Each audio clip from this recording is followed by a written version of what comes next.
Ravi's International School. Trust assured for your child. A sprawling, safe and home-like campus for residential and day scholars. Call 7331 Yes, handing over the mic to our one and only mega star Chiranjeevi garu.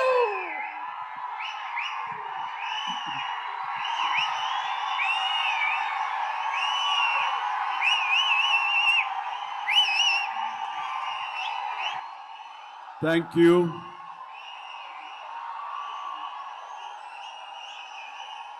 దూర ప్రాంతాల నుంచి,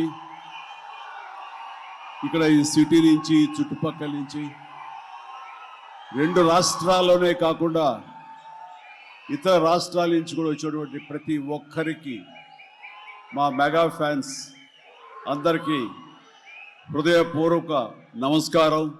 అలాగే మీకు నూతన సంవత్సర శుభాకాంక్షలు, అలాగే ముందస్తుగా సంక్రాంతి శుభాకాంక్షలు.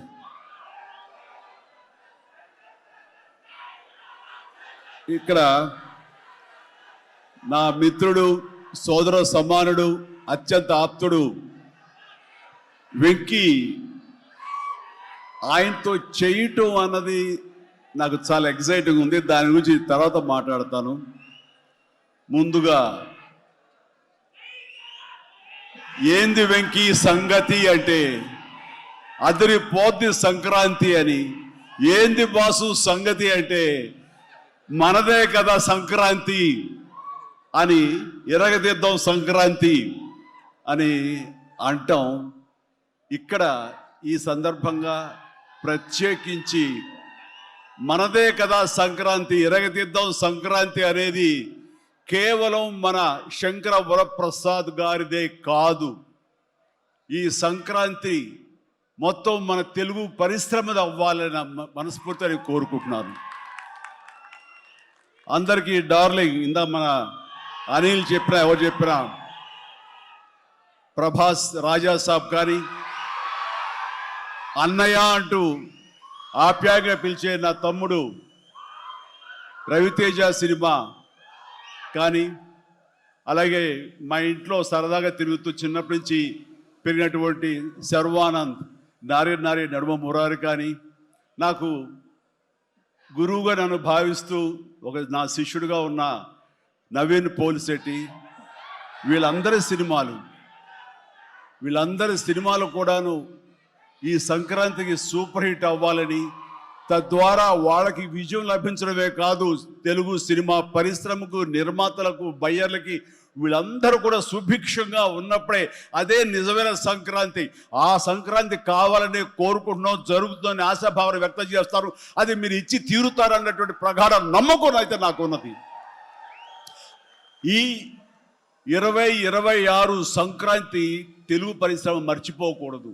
అలాంటి సంక్రాంతి మీరు మాకు ఇవ్వాలి. ఎందుకంటే ఇక్కడ ప్రతి cinema comedy genre, family genre తోటి, ఎంటర్టైన్మెంట్ జోనర్ తోటి పర్ఫెక్ట్ సంక్రాంతికి వచ్చే సినిమాలు ఇవన్నీ, సంక్రాంతి నచ్చే సినిమాలు ఇవన్నీ.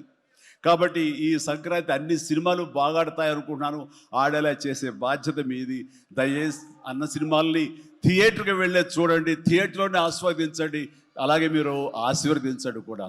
ఆల్ రైట్, ఇక అది ఆ పక్కన పెడితే, చాలా కాలం క్రితం మా దర్శకేంద్రుడు రాఘవేంద్ర గారు ఎప్పుడో మాట్లాడుతుండేవారు, బాబాయ్ నీకు అనిల్ రావుపూడి సినిమాలు ఎన్ని చూసావో తెలియదు కానీ అతని కామెడీ టైమింగ్ కానివ్వండి, అతను హుషారు కానివ్వండి, చూస్తుంటే నాకు మళ్ళీ మీతోటి అతను చేయగలిగితే ఆ ఇద్దరి కాంబినేషన్లో వచ్చేటటువంటి సినిమా అసలు వేరే లెవెల్లో ఉంటుంది.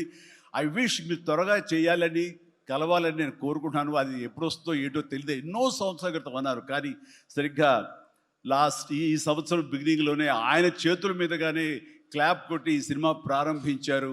అది ఆయన మనసులో మాట, ఇది పెద్ద సూపర్ హిట్ అవ్వాలి అని చెప్పేసి. ఎందుకంటే ఆయన కామెడీ లైక్ చేస్తారు. ఆయన సినిమాల్లో ఘరానా మొగుడు ఎంత విజయం సాధించిందో అలాంటి విజయం సాధించాలి ఈ సినిమా అంటూ ఆయన ఎన్నోసార్లు నాతో చెప్పుకుంటూ వచ్చారు. ఎన్నోసార్లు సెట్కి రావాలన్న పిలవేయడం కూడా మీరు అడిగారు, మనమే పిలవలేదు. ఆయన ఎవరైనా హీరోయిన్లు ఉన్నప్పుడు మాత్రం వస్తానే, ఏదైనా హుషారుగా వస్తుంది అంటుంటారు ఆయన. అది కుదరలేదు ఎందుకో. బట్ ఏమైనా సరే ఈ సినిమా కథ కుదిరింది అని సంక్రాంతికి వస్తున్నాం తర్వాత అనిల్ రావుపూడి నా దగ్గరకు వచ్చి కథాంశం చెప్పినప్పుడు చాలా బాగుంది, ఫ్యామిలీ టచ్ ఉంది, సెంటిమెంట్ ఉంది, చిన్నపిల్లలతో నాకు అటాచ్మెంట్ ఉంది, చాలా హృదయంగా ఉంది, హార్ట్ టచింగ్ సీన్స్ ఉన్నాయి. ఇలాంటి సినిమాకి ఆ కామెడీ జోనర్ సినిమా కలిస్తే కనుక నీ స్టైల్లో చాలా బాగుంటుంది. నాది ఒక ఎస్పీజీ క్యారెక్టర్ కాబట్టి ఇది నేను కొంచెం వైవిధ్యంగా డిఫరెంట్గా చేస్తే కనుక డెఫినెట్లీ బాగుంటుంది. డిజైన్ చేద్దామంటే అస్సలు వైవిధ్యం వద్దండి. మీరు ఏ సినిమాలు అయితే గతంలో చేశారో, ఏ దొంగ మొగుడు, ఘరణ మొగుడు, రౌడీ అల్లుడు, అన్నయ్య, ఇలాంటి సినిమాలు ఏవైతే ఉన్నాయో, ఇది చంటబ్బాయి, నాకు అలా ఉంటే చాలు. ఎందుకంటే అలాంటివి అప్పట్లో జనం చూశారు, వాళ్ళందరూ ఇప్పుడు చాలా పెద్దవాళ్ళు అయిపోయారు, వాళ్ళకి అది గత స్మృతులు, చాలా తీపి జ్ఞాపకాలు. ఇప్పుడున్న జనరేషన్ మీరు అవి ఎలా చేస్తారో కూడా వాళ్ళకి వాళ్ళకి ఏమీ తెలియకపోవచ్చు. కానీ అది ఇది తెలిసిన మధ్యలో పుట్టి మాలాంటి వాళ్ళం అది మళ్ళీ ఈ జనరేషన్ గుర్తు చేసి మీరంటే ఏమిటో తెలియచెప్పాలన్న నా ప్రయత్నానికి మీరు చెయ్యాలి. ఆ విధంగా నేను అన్నందుకు ఐ థింక్ ఓకే ఇంకా అలా చేయటం అంటే కనుక అది నా కేక్ ఒకటే. మీతో అలా చూడాలి నా కోరిక అంటూ ఎప్పుడెప్పుడు సినిమాల్లో ఏవేవి సీన్స్ ఉన్నాయో అవన్నీ కూడా పొందుపరిచి ఒక క్యాప్సూల్లా చేసి ఆయన దాన్ని ఫోన్లో పెట్టుకునేవారు. ఏదైనా ఒక సీన్ ఉంటే కనుక ఈ సీన్ని ఈ సినిమాలో ఉన్న ఈ కామెడీ టైమింగ్తో దీన్ని కన్సీవ్ చేశాను, అలా మీరు చెయ్యాలని. అండ్ ఈ సీను ఈ సినిమాలో ఫలానా సినిమాలో ఘరణ మొగుడులాగా ఇలాగా వైఫ్ తోటి మీరు కన్సీవ్ చేసి అలా చేయాలంటూ చాలా చక్కటి హోంవర్క్ చేసుకుని నా బాడీకి నాకు ఏది కంఫర్టబుల్లో ఆ విధంగా తను ఆ సీన్స్ని కన్సీవ్ చేసుకుంటూ చాలా చాలా సరదాగా చేసుకుంటూ వచ్చాం. ఈ సినిమాలో నవీన్ మన అనిల్తో చేయటం అనేది నాకు ఒక చక్కటి ఎక్స్పీరియన్స్. అంటే ఈ ఎక్స్పీరియన్స్ ఎలాంటిది అంటే సినిమా షూటింగ్ అయిపోయిన ఆఖరి రోజున చాలా ఎమోషనల్గా ఫీల్ అయ్యాను నేను. ఎందుకంటే ఏదైనా ఒక సినిమా అయ్యిందంటే అబ్బా చాలరా అయిపోయింది, ఇంక చాలు, గుమ్మడిగా కొట్టేస్తారు, ఇంక మనం వేరే సినిమా షిఫ్ట్ అయిపోవచ్చు అన్న ఆ మూడ్లో ఉంటాం. కానీ సినిమా అయ్యే రోజున ఆఖరి రోజు అయితే కనుక నేను ఈ కాలేజీ వదిలేసి వెళ్ళిపోయి ఆఖరికి చూడండి ఫేర్వెల్ పార్టీ అప్పుడు అందరూ ఒకళ్ళొకరు ఎమోషనల్గా ఉంటారు. వేరే మళ్ళీ ఎప్పుడు కలుస్తారో ఎలా కలుస్తారో తెలియని పరిస్థితి. అలాంటి ఎమోషన్ ఎందుకో లోనయ్యాను. అది నాకు ఎప్పుడు అంతకుముందు అనుభవంలో రాలేదు, ఎప్పుడు లేదు నాకు. అలాంటి ఫీలింగ్ వచ్చింది. అనిల్ ఏంటంటావు అనిల్ అని. ఏమో సార్ నాకు అదే ఫీలింగ్ ఉందండి అని. ప్రతిరోజు ఒక ఎక్స్కర్షన్కి వెళ్ళినట్టు, ప్రతిరోజు ఒక పిక్నిక్కి వెళ్ళినట్లుగా సరదాగా జరుగుతూ మార్నింగ్ 9 నుంచి 8 నుంచి ఈవినింగ్ 7:30, 8 వరకు కూడా ఎంత చక్కగా సరదాగా జరిగిందంటే నాకు ఎప్పుడు ఇంత బాగా జరిగిందంటే మరీ పూర్వం ఆ రోజుల్లో అది గుర్తుకొచ్చింది. కానీ ఈ మధ్యకాలంలో ఇంత సరదాగా ఎంతో హుషారుగా జరిగిన సినిమాలు అయితే నాకు ఇది చేయలేదు. దానికి ప్రధానమైన కారణం సీన్ కానివ్వండి, అది మేము చేసే విధానం అయితే ఉండొచ్చు, కానీ మా చేత నడిపించిన విధానం, అందరినీ అంత సరదాగా పెట్టినటువంటి అట్మాస్ఫియర్ క్రియేట్ చేసినట్టు ఇది కేవలం అనిల్ రావిపూడికి మాత్రమే చెందుతుంది. అండ్ ఎక్కడ ఏది టైం తెలియనివాడు, ప్రతి ఒక్కరిని on the screen off the screen హుషారుగా ఉంచుతాడు. ఇలాంటి డైరెక్టర్లు దొరికితే కనుక ఎవరైనా సరే ఇలాంటి క్యారెక్టర్స్ చాలా ఈజీగా చేసేయగలరు. అండ్ మరీ ముఖ్యంగా అనిల్ రావిపూడి గురించి నేను చెప్పాలనుకున్నది, ప్రతి ఒక్కరు కూడా తెలుసుకోవాల్సింది ఏంటంటే ఈ సినిమా ఆల్రెడీ సూపర్ హిట్ అయిపోయింది. ఏ రకంగానంటే బడ్జెట్ పరంగా విత్ ఇన్ ది లిమిట్, అలాగే డేస్ పరంగా అనుకున్న దానికంటే తక్కువ రోజుల్లో ఇది అత్యద్భుతంగా తీయగలిగాడు. ఒక సినిమా సూపర్ హిట్ అయిందని ఎలా చెప్పగలవంటే డైరెక్టర్ మొత్తం తన గ్రిప్లో ఉంచుకుని అది బడ్జెట్ దాటనివ్వకుండా విత్ ఇన్ ది టైం చేయగలటం అనేది ఆ సినిమాకి అది మొదటి సక్సెస్. ఎన్ని సినిమాలు ఈ రకంగా ఉన్నాయో చెప్పండి అంటే చాలా తక్కువగా మనం లెక్క పెట్టుకోవాలి. ఆ రకంగా ఇది మొదటి విజయం సాధించింది. రెండో విజయం రేపు 12వ తారీఖున ప్రజల ముందు మీరు నిర్ణయిస్తారు ఎంత ఘన విజయం మీరు మాకు ఇస్తారు అన్నది. ఇక ఈ సినిమా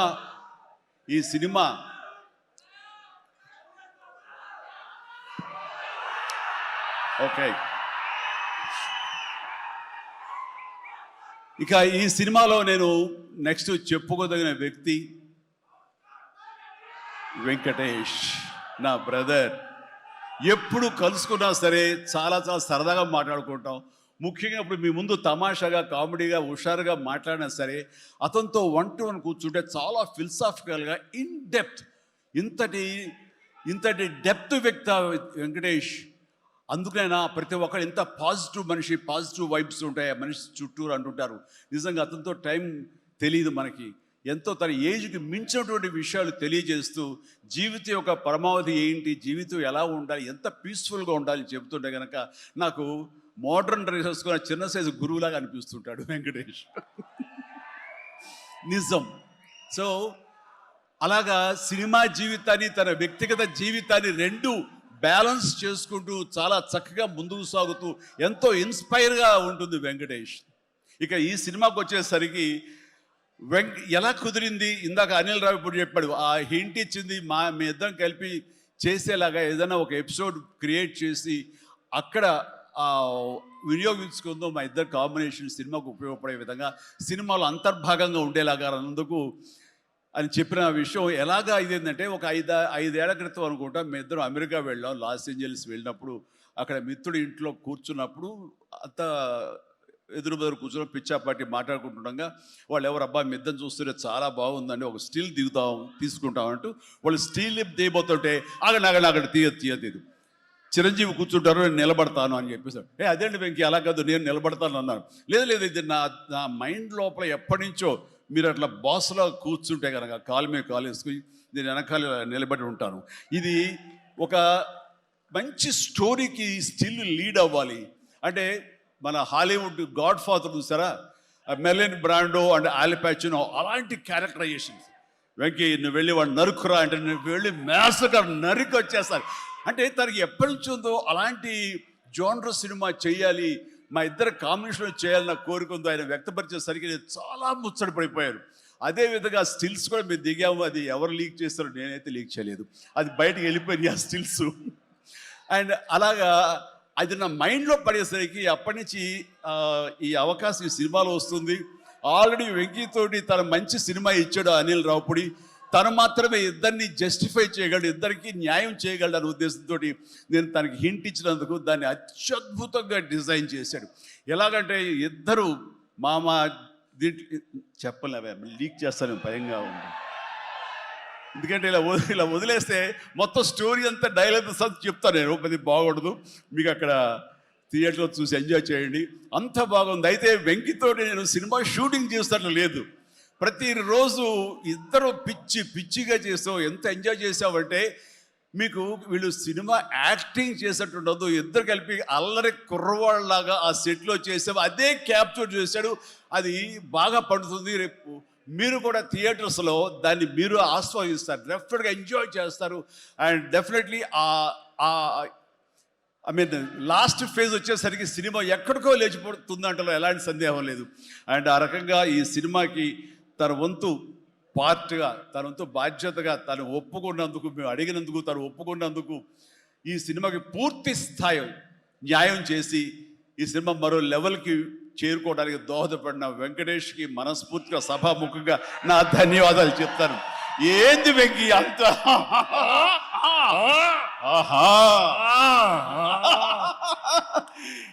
ఇదే సరదా. అండ్ నేను చాలా చెప్పను, కానీ సినిమా చూస్తే కనుక నేను ఎంత చెప్పినా సరే తక్కువే అవుతుంది, మీరు ఎంత ఊహించుకున్నా సరే అది తక్కువే అవుతుంది. సినిమా చూడండి, మేము చేసినటువంటి 18 రోజులు అనుకుంటా చేశారు వెంకీ. ఈ 18 రోజుల్లో ఒక 7-8 రోజులు సీన్స్, ఒక 5 రోజులు 6 రోజులు సాంగ్, ఇంకా 2 days చిన్న ప్యాచ్ వర్క్. ఈ రోజుల్లో ప్రతిదీ ఎంత అంటే ఎంజాయ్ చేశారు, ఇది షూటింగ్ చేసినట్టు అనిపించట్లేదు. ప్రతి సినిమా ఇలాగే ఉంటే ఎంత బాగుంటుందా అని అనిపిస్తుంది నాకు. అందుకని మనస్ఫూర్తిగా సభాముఖంగా అందరి సమక్షంలో వెంకటేష్కి ఇది మన ఇద్దరి మధ్య ధన్యవాదాలు తెలియజేస్తూ, ఇది మచ్చు తురక. ఇందాక అనిల్ రావిపూడి అడిగినట్లుగా ఈ కాంబినేషన్ ఫుల్ ఫ్లెడ్జ్డ్గా ఎప్పుడు దొరుకుతుందంటే వెంకీ నేను రెడీ.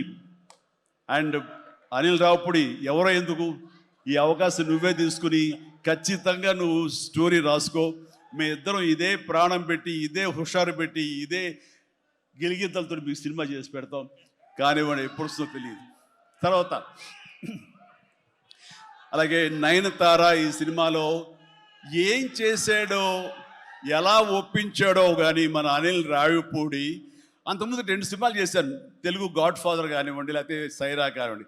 ఆ సినిమాలో తను చాలా గుమ్మరంగా ఉంటుంది, తను పని చేసుకుంటుంది, డిగ్నిఫైడ్గా ఉంటుంది, వెళుతుంది. కానీ మళ్ళీ అసలు ఈ సినిమాలో అయితే ఎంత సరదాగా కలిసిపోయిందో, ఓ ఫ్యామిలీ గర్ల్ లాగా మాతో కలిసిపోయి మా కుటుంబ సభ్యురాల్లాగా తను ఉండి ఎంత సరదాగా చేసిందో. నేను అన్నాను, ఏంటి అనిల్ ఏం చేసిందో, ఏం మాట్లాడావు, ఏం కన్విన్స్ చేసావు, తను ఇవన్నీ ఒప్పుకోవడం ఏంటి, ప్రపోజ్కు రావడం ఏంటి, అడగగానే తను చాలా రెచ్చిపోయి అసలు నయనతార నుంచి కొత్త నయనతారలా కనబడి చేసావు, ఏం చేసావంటే అడగండి సార్ కొనుక్కొని అంతే. అంటే నా ఉద్దేశం అటు ఇటు తిరిగేదిరా. ఏం చేశాడో తెలియదు, కానీ డెఫినెట్లీ ఆ అమ్మాయి అంత ఇష్టపడుతుంది. అండ్ నయనతారని అంత ఇదిగా గుడ్ హ్యూమర్లో పెడతాడు, సరదా కబుర్లు చెప్తాడు. అండ్ తను పని చేసుకుని సీరియస్గా ఉండే మనిషి కాదు కాబట్టి వాళ్ళు కూడా అంత ఇదిగా లైక్ చేస్తారు. కాబట్టి తను ఏది అడిగినా వెంటనే ఎలాంటి ఇన్హిబిషన్ లేకుండా వాళ్ళు ఒప్పుకుంటారు. అదే జరిగింది, అంత గుడ్ హ్యూమర్లో పెట్టాడు కాబట్టి ఈ సినిమాకి ఆ అమ్మాయి యాడెడ్ అట్రాక్షన్ అయ్యింది. నయనతార ఇందులో కనిపించిన తీరు కానీ, తను చేసిన విధానం కానీ, ఆ సోఫిస్టికేషన్ యాక్టింగ్ కానీ, భారీగా తను నటించి మెప్పించింది. కానీ వావ్ బాగుంది. అంటే ఆ అమ్మాయే లేకపోయి ఉంటే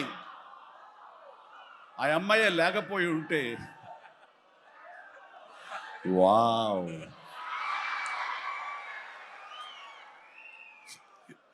ఇది కూడా క్యాప్చర్ చేశాడు. ఈ వావ్ ఎక్కడొస్తో మీ సినిమా చూస్తే తెలుస్తుంది. లీక్ చేసేసాను. All right. సో ఆ అమ్మాయి నయనతార తోటి అంత బాగా చేయించాడు. మీ పక్కన మీకు ఎదురు నిలబడి మిమ్మల్ని ఎదుర్కొని ఎవరైనా ఒకళ్ళు నిలబడాలంటే ఎంత అనుకుంటున్నా, ఎంత ఫ్రెష్గా ఉండాలనుకుంటున్నా, వేరే వాళ్ళు ఉండాలనుకుంటున్నా అసలు నాకు తొయ్యట్లేదు, నాకు తట్టట్లేదు, కన్విన్స్ కాలేకపోతారు. ఖచ్చితంగా నయనతార ఉండి తీరాల్సిందేనండి, ఎంతైనా సరే ఎలాగైనా సరే అన్నాడు. ఆ అమ్మాయిని తీసుకొచ్చారు, ఒప్పించారు. ఆ అమ్మాయి కూడా అంతా కోఆపరేట్ చేసింది. అండ్ నయనతార ఇవాళ రాలేని పరిస్థితిలో ఉంది కాబట్టి thank you Nayanthara, thank you so much. ఇక ఈ సినిమాలో సచిన్ కేల్కర్ క్యారెక్టర్ యాక్టర్గా, అండ్ నాతో పాటు నా టీంలో చేసినటువంటి హర్షవర్ధన్, అలాగే అభినవ్, ఇతర నటీనటులు, అండ్ క్యాథరిన్ కూడా మా టీంలో ఒక పార్ట్ లాగా ఉండి తను చేసి చాలా ఒక నిండుదనం గ్లామర్ తీసుకొచ్చింది. ఆ అమ్మాయి కూడా అందరికీ ప్రతి ఒక్కరికి నా ముందస్తు శుభాకాంక్షలు తెలియజేస్తాను, అభినందనలు. ఇక ఈ సినిమాలో ప్రత్యేకంగా నేను చెప్పాల్సిన టెక్నీషియన్స్గా వస్తే, భీమ్స్ అత్యద్భుతమైన మ్యూజిక్ ఇచ్చాడు, వెరీ ఆర్గానిక్ మ్యూజిక్. కేవలం డ్రమ్స్ తోటో కీబోర్డులతోటో వాటితోటో దడదడలాడించకుండా చాలా శ్రావ్యంగా లిరిక్స్ మాత్రం వినిపించేలాగా ఒకనాటి విజయ సంస్థ వారి సినిమాలు ఉండేవి, అంతా హాయిగా హృద్యంగా ఒక గోదావరి పడవ ప్రయాణంలాగా ఉండేలాగా ఇచ్చాడు. అందుకని మీసాల పిల్లలో ఎలాంటి హడావుడి, ఎలాంటి మ్యూజిక్ గోళ ఏమి ఉండదు. కానీ ఆ ఇచ్చినటువంటి ఆ మ్యూజిక్, ఆ పాటకి లిరిక్స్ అర్థమయ్యేలాగా వినిపించి అందరూ చాలా ఆ శ్రావ్యాన్ని అందరూ ఆస్వాదించారు. కాబట్టి అది అంత పెద్ద మిలియన్స్ని, మోర్ దెన్ 100 మిలియన్స్ దాటి హిట్ ఇచ్చింది. అలాగే తర్వాత వచ్చిన సాంగ్ కానీ, ఇలా సాంగ్స్లో లిరిక్స్కి ఇచ్చే ఇంపార్టెన్స్ కానీ, ఆ ట్యూన్స్ కానివ్వండి, అన్నీ ఇస్తూ ఇంతవరకు నేను ఎప్పుడు చెయ్యనిది, ఇంతవరకు ఆ స్టైల్కి నేను పోనిది ఏదైనా ఉందంటే కానీ ర్యాప్ సాంగ్, ఇందాక చూసిన సాంగ్ హుక్ స్టెప్ దాన్ని కంపోజ్ చేసినప్పుడు నాకు అనిపించింది, ఇది కొత్తగా అనిపించింది, చాలా బాగుందని. అండ్ ఇప్పుడున్నటువంటి ఈ థియేటర్ పల్స్ చూస్తుంటే ఈ సినిమా ఆ సాంగ్ మాత్రం ఐ థింక్ టోటల్గా హైలైట్ అయిపోతే రేపు థియేటర్లో అనుకుంటున్నాను. అది వెరీ గుడ్. ఎందుకంటే ఆ సాంగ్ విన్న తర్వాత, ఆ సాంగ్ వింటుండగా ఎదురుగా ఉన్న వెంకటేష్ ఆపుకోలేక డ్యాన్స్ చేశారంటే అదే చాలు. ఇక ప్రతి ఒక్కడు అదే స్ఫూర్తితోటి ప్రతి ఈ సినిమాని, ఈ సాంగ్ని ఆస్వాదిస్తారు. అలాగా సాంగ్స్గా అన్నీ అత్యద్భుతంగా ఇచ్చినటువంటి మన భీమ్స్కి ప్రత్యేకించి, ఆ తర్వాత ప్రతి ఒక్కరు చిరంజీవిడి ఇంత గ్లామర్గా ఉన్నాడు, చిరంజీవిడి ఇంత ట్రిమ్గా ఉన్నాడు, ఇంత ఇదిగా ఉన్నాడు, ఎలా తగ్గాడు. నా వ్యక్తిగతంగా నేను చేసిన ప్రయత్నాలు పక్కన పెడితే తెర మీద అంత బాగా కనపడడానికి ప్రత్యేకించి మా డిఓపి, మా కెమెరామెన్ మన సమీర్ రెడ్డి చాలా చాలా బాగా చేశాడు. అండ్ సమీర్ రెడ్డితో వచ్చిన ఒక్క చిన్న గొడవ ఏంటంటేనండి, ఒక నిమిషం గ్యాప్ ఇవ్వడు, కూర్చుని కాఫీ తాగుతాం కదా అని ఇచ్చేలోగా మళ్ళీ షార్ట్ రెడీ అంటాడు. ఇంక అతనితోటి బహుశా అలా గనక అందరూ ఉండగలిగితే సినిమాలు 100 రోజులు దాటకుండానే ఫినిష్ చేయొచ్చు. అంతటి ఫాస్టెస్ట్ కెమెరామెన్ మా శరత్. అతను ఉన్నాడు కాబట్టి ఈ సినిమా 80-85 రోజుల్లో ఫినిష్ అయ్యింది. కాబట్టి ఆ credit goes to Sameer Reddy. ఇంత ఫాస్ట్గా అయినందుకు, విత్ ఇన్ ద బడ్జెట్ అయినందుకు, ఖర్చు కూడా చాలా తక్కువ. ఇలాంటి కెమెరామెన్ను మిగతా అందరూ అలా ఉండగలిగితే కనుక చాలామంది ప్రొడ్యూసర్స్కి ఖర్చు తగ్గుతుంది. అండ్ అట్లాగే ఇక సమీర్, థ్యాంక్ యూ సమీర్. అందరూ బయట పొగుడుతుంటే కనుక నేను మనసులో నిన్ను పొగుడుకున్నాను. కాబట్టి థ్యాంక్ యూ సో మచ్ ఇంత గ్లామర్గా చూపించినందుకు. ఇక ప్రకాష్, మా ప్రొడక్షన్ డిజైనర్ ప్రకాష్ చాలా చక్కగా చూపించాడు. అండ్ తమ్మిరాజు గారు, అలాగే వీళ్ళన్నీ ఒక పక్కన ఉంటే కనుక అహర్నిశలు అంటే డే 1 నుంచి ఈవెల్ట్ వరకు కూడాను మన అనిల్ రావుపూడి స్టోరీ టీమ్, సాయి, నారాయణ, ఇంకా రాజేష్, ఇలాగ వీళ్ళందరూ ఉన్నారు. వాళ్ళ పేరు పేరున నేను వాళ్ళు పడ్డ కష్టాన్ని కానీ, వాళ్ళు తీసుకున్న శ్రద్ధాశక్తులు కానీ హృదయపూర్వకంగా నాకు సంతోషాన్ని, అభినందనలు, ధన్యవాదాలను తెలియజేస్తాను. వాళ్ళు అంత ఇదిగా ఉన్నారు. ఇక్కడ అనిల్ రావుపూడి గురించి ఇంకొక విషయం నేను చెప్పాలండి.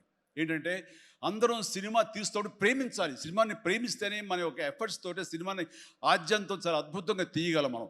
అయితే సినిమా తీస్తున్నంతసేపు ఎంత ప్రేమిస్తాడో, ఎంత ఇష్టపడతాడో, ఎంత ఎంజాయ్ చేస్తాడో, అంత బాగా మన నుంచి యాక్టింగ్ రాబడతాడో, అంతకంత సినిమా పూర్తయిన తర్వాత కేవలం దానికి బాగుందా లేదా అని మళ్ళీ ఒకసారి తనుగా సమీక్షించుకున్నప్పుడు ప్రతిపక్ష నేత అయిపోతాడు.